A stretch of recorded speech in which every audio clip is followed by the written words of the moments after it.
நாம் இந்த எபிசோடில் ஒரு வித்தியாசமான ஒரு தலைப்பை பற்றி பேச போகிறோம். அதாவது இது நாள் வரைக்கும் நம்ம ராசி பலனை தான், ராசியை மையமாக வச்சு தான் பலனை சொல்லிட்டும் வரோம். இப்போ இந்த எபிசோடில் லக்னத்தை மையமாக வச்சு பலனை சொல்ல போகிறோம். அதாவது ராசி எல்லாருக்கும் தெரியும், நட்சத்திரம் தெரியும், ஆனால் லக்னம் என்னான்னு தெரியாது. உங்கள் ஜாதகத்தை பாருங்கள், லான்னு போட்டிருக்கோம். லான்னு போட்டால் அது உங்களுடைய லக்னம், அதுதான் உங்கள் லக்னம். அந்த லக்ன பலனை வச்சு தான் பெருவாரியாக ஜோதிடர்கள் லக்ன பலனை வச்சு தான் பலனை சொல்லிகிட்ருக்கோம். இது ராசி என்பது உடல், லக்னம் என்பது உயிர். அதனால் இது பெரும்பாலும் பார்த்திங்கன்னா ரொம்ப இதில் எது சிறந்தது அப்படின்னு பார்த்திங்கன்னா ராசியை காட்டிலும் லக்னம் தான் சிறந்தது. லக்ன பலன் தான் பிரதானமான ஒரு பலன். இப்போ நம்ம ராசிக்கு சொல்கிறோம் அப்படின்னா, இப்போ மேஷ ராசிக்கு பலன் சொல்கிறோம் அப்படின்னா, அந்த ராசிக்கு சொல்கிறதை காட்டிலும் லக்னம் ராசி ஒன்று இருக்கும், லக்னம் ஒன்று இருக்கும், ஒத்துருக்கும். ரெண்டும் ஒன்றா வர்றது கஷ்டம். இப்போ உதாரணத்துக்கு பார்த்திங்கன்னா கடகராசி அப்படின்னா, கடகராசிக்கு அஷ்டமத்து சனி போயிட்டுருக்கு, பிரச்சனையான காலம்னு சொல்லுவோம். ஆனால் அதுவே அவர் மேஷ லக்னத்தில் பிறந்திருப்பார். அப்போ மேஷ லக்னத்துக்கு சனி 11ல் நல்லா இருக்கார், அப்போ நல்லது செய்வார். அப்போ அவருக்கு அந்த ராசி பலன் சொல்லணும். பார்த்திங்களா, அஷ்டமத்து சனி இருந்த போதிலும் இந்த 11ல் இருக்கிற சனி ஒரு நல்லது செய்யக்கூடிய ஒரு நிலை இருக்கும். அப்போ பார்த்திங்கன்னா அவர் அஷ்டமத்து சனி பலனை விட 11ல் லாபத்தில் இருக்க சனியினுடைய பலன் தான் தூக்கலாம் அதிகமாக நல்லா இருக்கும். அப்போ சிறந்தது எதுன்னு பார்த்திங்கன்னா லக்னம் பலன்கள் தான் பிரதானம் அப்படின்னு இருக்கக்கூடிய ஒரு அமைப்பு இருக்குங்க.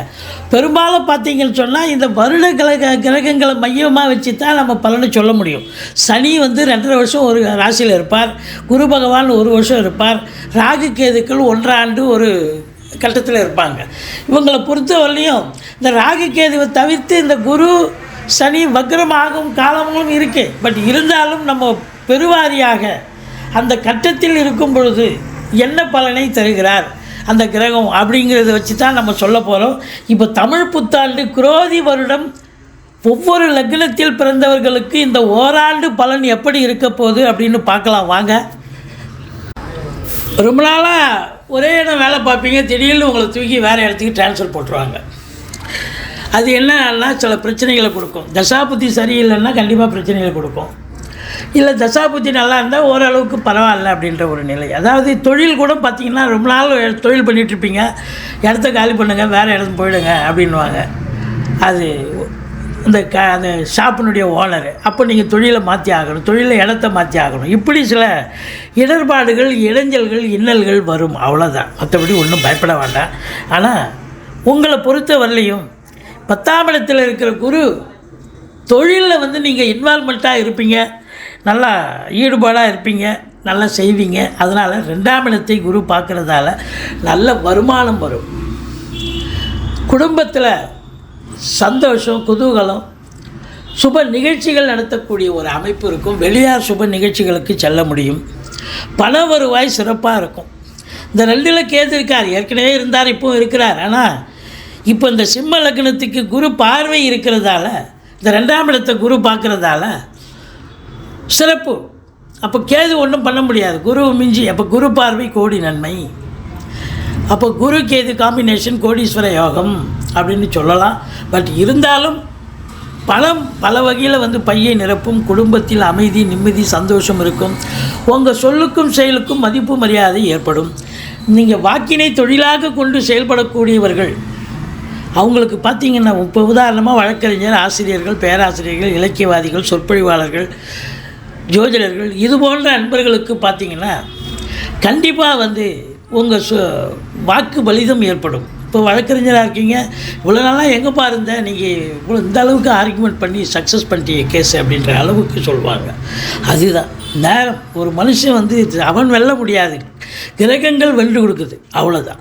அப்போது 2ஆம் இடத்தை குரு பார்க்கும் பொழுது வாக்கினை தொழிலாக கொண்டு செயல்படக்கூடியவர்களுக்கு ஒரு ப்ளசண்ட்டான, ஒரு அற்புதமான ஒரு காலகட்டம் என்று சொன்னால் மிகையாகாது.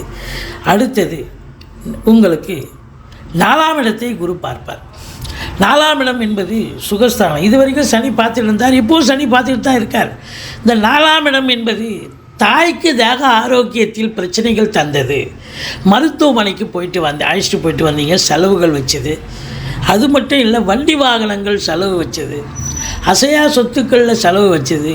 கடை வச்சுருந்தீங்க, கடையில் வந்து ஷட்ரு போயிடுச்சு, ஃப்ளோர் போயிடுச்சு, அதெல்லாம் ரிப்பேர் பண்ணி கொடுத்தீங்க. வீட்டுக்கும் செலவு, மெயின்டெனன்ஸ் செலவு கூடுது. இப்படி பல விஷயங்கள் நடந்தது. ஆனால் பிள்ளைகளுக்கும் கல்வி செலவு இருந்தது. இது எல்லாம் இப்போது வந்து குரு பார்வையில் இருக்கிறதால மிக மிக சிறப்பு. எந்த குறையும் இல்லாமல் நல்லபடியாக போகக்கூடிய செல்லக்கூடிய அமைப்பு இருக்குது. அதாவது வண்டி வாகனங்களால் சவாரிகள் கிடைச்சி சம்பாத்தியத்தை பார்க்கக்கூடிய காலகட்டம். அசையா சொத்துக்கள் மூலம் வருமானம், தாய் வழி சொந்தங்களால் அனுகூலம், சுகம். இது வரைக்கும் உங்களுக்கு கொஞ்சம் கஷ்டமாக இருந்தீங்க, உங்களுக்கே உடம்பு முடியல, பிபி சுகர் எகிரிச்சு. ஆனால் இப்போ பார்த்தீங்கன்னு சொன்னால் டெஃபினட்டாக உங்களுக்கு குரு பார்வை இருக்கிறதால உங்கள் தேக ஆரோக்கியம் நிச்சயமாக நல்லாயிருக்கும், ஒன்றும் குறை கிடையாது. அடுத்தது, இந்த குரு பகவான் எங்கே பார்க்க போகிறார் அப்படின்னு பார்த்தீங்கன்னா, உங்களுக்கு 6ஆம் இடத்தை குரு பார்ப்பார். 6ஆம் இடத்தை குரு பார்க்க கொடுத்து வைக்கணும். எதிரிகளில் தொல்லை இருக்காது. கடன் சுமை இருந்தால் படிப்படியாக குறையும். கோர்ட்டில் கேஸ் எதாக இருந்தால் சாதகமாக தீர்ப்பு வரும். சொந்த தொழில் செய்யக்கூடியவர்களுக்கு நம்பிக்கைக்கு பாத்திரமான பணியாளர்கள் கிடைப்பார்கள். இந்த சிம்ம லக்னத்தில் பிறந்தவர்கள் வெளிநாட்டுக்கு போகணும்னு ஐடியா இருக்கிறவங்க, இளைஞர்களாக இருக்கட்டும், யாராக இருக்கட்டும், கண்டிப்பாக இந்த தருணம் நீங்கள் உங்கள் ஜனனகால ஜாதகம் சிறப்பாக இதுக்கு ஒத்துழைக்கும் பட்சத்தில் நீங்கள் கண்டிப்பாக வெளிநாடு போகலாம். அது உயர்கல்விக்காக இருக்கலாம், உத்தியோகத்துக்காக இருக்கலாம், நல்லதே நடக்கும். இது மட்டும் இல்லைங்க, 6ஆம் இடத்தை குரு பார்க்குதுன்னு சொன்னால் இந்த இளைஞர்களுடைய தேடல்கள் வசப்படும். இப்போ எக்ஸாம் எழுதுறீங்க, காம்படிட்டிவ் எக்ஸாம், குரூப் 4, குரூப் 1, இல்லை நீட் எக்ஸாம், பேங்க் எக்ஸாம், இப்படி ஏதாவது வேலைக்காக தேடல்கள் இருக்குது, இன்டர்வியூ அட்டன் பண்ணுறீங்க, ஜெயிப்பீங்க. போட்டி பந்தயங்கள் இருந்தாலும் நீங்கள் ஜெயிப்பீங்க. ஸ்போர்ட்ஸில் ஈடுபாடு இருக்கிறவங்களுக்கு, ஸ்போர்ட்ஸில் கலந்துக்கிறவங்களுக்கு கண்டிப்பாக சக்ஸஸ் பெறக்கூடிய ஒரு காலகட்டம். இப்போது குருவை நம்ம பார்த்தோம், இப்போ ராகுவை பார்க்கலாம். இந்த ராகு கேது பொறுத்தவரையிலையும் உங்களுக்கு பிரச்சனைகளை தரக்கூடிய நிலையில் தான் இருக்கிறாங்க. ஆனால் இந்த 2ஆம் இடத்துல கேது இருக்கிறதால, குரு பார்வை இருக்கிறதால நீங்கள் தப்பிச்சிங்க. இல்லைனா இது நாள் வரைக்கும் குடும்பத்தில் சண்டை சச்சரவு, பிரச்சனைகள், பிரிவினைகள், உங்கள் சொல் எல்லாம் எடுபடலை. அதாவது வாக்கினை தொழிலாக கொண்டு செயல்படுபவர்களுக்கு தொழில் சரியாக போகலை, ஃப்ளரிஷ் ஆகலை, பிரச்சனைகள் தான் அதிகமாச்சு. ஆனால் இப்போ குரு பார்க்குறதால, கேதுக்கு குரு பார்வையில் இருக்கிறதால ஒரு கெடுதலும் பண்ண முடியாது. நெகட்டிவாக பண்ணக்கூடியவர் இப்போ பாசிட்டிவாக செய்யக்கூடிய காலகட்டம். ஆனால் ராகு 8ல் இருக்கார். 8ஆம் இடத்து ராகு அசிங்கத்தை, அவமானத்தை தரக்கூடிய ஒரு நிலை. மற்றவங்களுக்கு ஜாமீன் நிற்கிறேன், பஞ்சாயத்துக்கு போகிறேன், அவங்களுக்கு ஹெல்ப் பண்ணுறேன்னு ஏதாவது ஒன்று போய் நீங்கள் வம்பு தும்பில் மாட்டிப்பீங்க. இப்போ வெளிவட்டார பழக்க வழக்கங்களில் எச்சரிக்கையாக இருங்க. வேலை பார்க்குற இடம், தொழில் பண்ணுற இடம், உத்தியோகம் பார்க்குற இடம், எல்லா இடத்துலையும் எச்சரிக்கையாக இருக்கணும். நீங்கள் சிவனேன்னு இருந்தாலும் உங்களை வந்து ஒரு விட்னஸ் மாதிரி போட்டு உங்களை போலீஸ் ஸ்டேஷன், கோர்ட்டு, வம்பு வழக்குன்னு கூப்பிடுவாங்க. நான் அவங்கள சண்டை போட்டதை பார்த்தேன்னா அதனால் என்னை கூப்பிட்றாங்க விட்னஸ் போட்டு அப்படின்ற அளவுக்கு உங்களுக்கு இதுதான் டைம். இப்படி தான் நடக்கும். அதனால் ஆனால் வெளிநாடு போகணும்னு நினைக்கிறவங்க போயிட்டீங்கன்னா பிரிவினை ஒன்று தான். குடும்பத்தை விட்டு பிரிஞ்சு வெளிநாடு போயிருக்காரியா அப்படின்னு சொல்லலாம் மொழி. ஆனால் தப்பிச்சிட்டிங்க, எஸ்கேப் ஆகிட்டிங்கன்னு அர்த்தம். நிச்சயமாக அங்கே போய் சம்பாத்தியம் பண்ணலாம், சந்தோஷமாக இருக்கலாம், எந்த குறையும் இருக்காது. ஆனால் உள்நாட்டில் இருந்தால் அந்த ராகு கண்டிப்பாக பிரச்சனையை நிச்சயமாக பெரட்டி போடுவார். அசிங்கத்தை கொடுப்பார், அவமானத்தை கொடுப்பார், எந்த ரீதியில் கொடுப்பாருன்னு தெரியாது. சிலருக்கு தண்டனை கிடைக்கும். அதாவது தண்டனைலாம் நீங்கள் எப்படி ஒன்றாலும் எடுத்துக்கலாம். அது மாதிரி சில பிரச்சனைகள் வரும், எச்சரிக்கை தேவை. இப்போது ராகுவை பார்த்தோம், கேதுவை பார்த்தோம், குருவை பார்த்தோம், சனி பகவானை பார்க்கலாம். சனி பகவான் உங்களுக்கு 7ஆம் இடத்தில் இருக்கிறார். இந்த 7ல் சனி இருக்கிறது என்னன்னா, சென்றவிடமெல்லாம் பிரச்சனை, எங்கே போனாலும் பிரச்சனை ஆகுதுயா, எங்கெல்லாம் தான் பண்ணுறது அப்படின்ற அளவுக்கு 7ஆம் இடத்துல சனி இருந்தாலே பிரச்சனை தான். வீட்டில் பிரச்சனை, வெளியில் பிரச்சனை, வேலை பார்க்குற இடத்துல பிரச்சனை, தொழில் பண்ணுற இடத்துல பிரச்சனை, எங்கே போனாலும் பிரச்சனை. வீட்டில் இப்போ கணவன் மனைவிக்குள்ளே கருத்து வேறுபாடு பிரச்சனை, விட்டு கொடுத்து போகணும், விட்டு கொடுத்து இதுதான் வாழ்க்கை, இதுதான் பயணம்னு நீங்கள் தீர்மானம் பண்ணிட்டீங்கன்னா, விட்டு கொடுத்து போனீங்கன்னா வீட்டில் தோத்துட்டிங்கன்னா வெளியில் ஜெயிச்சிங்கன்னு அர்த்தம். அப்போ கண்டிப்பாக நீங்கள் விட்டு கொடுத்து போங்க.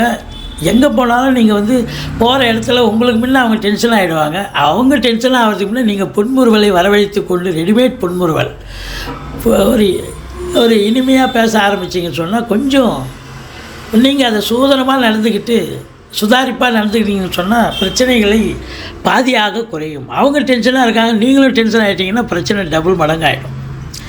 அதனால் இந்த 7ஆம் இடத்துல சனி இருக்கிறது அப்படிங்கிறது நண்பர்கள் பகைவராக மாறுவாங்க, விரோதிகள் ஓடி ஒளிவாங்க, அதாவது உறவினர்கள் வந்து ஓடி ஒளிவாங்க, நண்பர்களும் ஓடி ஒளிவாங்க. எல்லாருமே பார்த்திங்கன்னு சொன்னால் பிரச்சனையாக தான் இருக்கும். இந்த 7ஆம் இடம் பிரச்சனை தரக்கூடிய இடம். பார்வை நான் சும்மா இருக்குமா, லக்னத்தை பார்க்குது. லக்னத்தை பார்த்ததுன்னு சொன்னால் அப்போ டென்ஷன் ஆகிடுவீங்க, மந்திரிச்சு விட்ட மாதிரி இருப்பீங்க.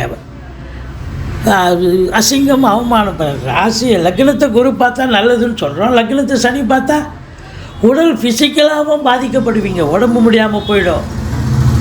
உடல்நிலையிலும் பிரச்சனை, மனதளவிலும் பிரச்சனை, ஃபினான்ஷியலாகவும் பிரச்சனை, அசிங்கம் அவமானங்கள் ஏற்படும். எச்சரிக்கை தேவை. அடுத்தது பார்த்திங்கன்னு சொன்னால் இந்த சனி பகவான் உங்களுக்கு 9ஆம் இடத்தை பார்ப்பார். அப்போ தந்தைக்கு ஏதாவது இடர்பாடுகள் வரும். வெளிநாட்டுக்கு போகிறவங்க உங்களுடைய தாஸ்தா வஜிக்களை சரிவர எடுத்து செல்லுங்கள். பாக்கியஸ்தானத்தை சனி பார்த்தா பாக்கியம் நிறைவாக இருக்க போது, பாக்கிய குறைவு தான் ஏற்படும். அடுத்தது பார்த்திங்கன்னா 4ஆம் இடத்தை சனி பார்க்குறார். தாய்க்கு தேக ஆரோக்கியத்தில் அக்கறை தேவை. அவர் சனி வந்து உங்களை ஆஸ்பத்திரி வரைக்கும் அழைச்சிட்டு போவார். அதுக்கப்புறம் குரு வந்து சரி பண்ணி வீட்டுக்கு அழைச்சிட்டு போவார். குரு பார்வையும் இருக்குது 4ஆம் இடத்துல. அப்போ உங்களுக்கு உடம்பு முடியாமல் போகும், எச்சரிக்கையாக இருங்க. உங்களுக்கும் உடம்பு முடியாமல் போகும், தாய்க்கும் உடம்பு முடியாமல் போகும். வண்டி வாகனங்களும் செலவு வைக்கும், பாதியில் நின்று போய் பழுதாகக்கூடிய செலவு. 4ஆம் இடம் சுகஸ்தானமும் கெடுது. எச்சரிக்கையாக இருக்க வேண்டிய ஒரு காலகட்டம். மொத்தத்தில் இந்த சிம்ம லக்னத்தில் பிறந்தவர்களுக்கு இந்த குரோதி ஆண்டு அவ்வளவா ஒரு பெரிய சிறப்பினை தராது, மாறாக பிரச்சனைகளைத்தான் தரும். எச்சரிக்கையோடு செயல்படுங்கள். நன்றி.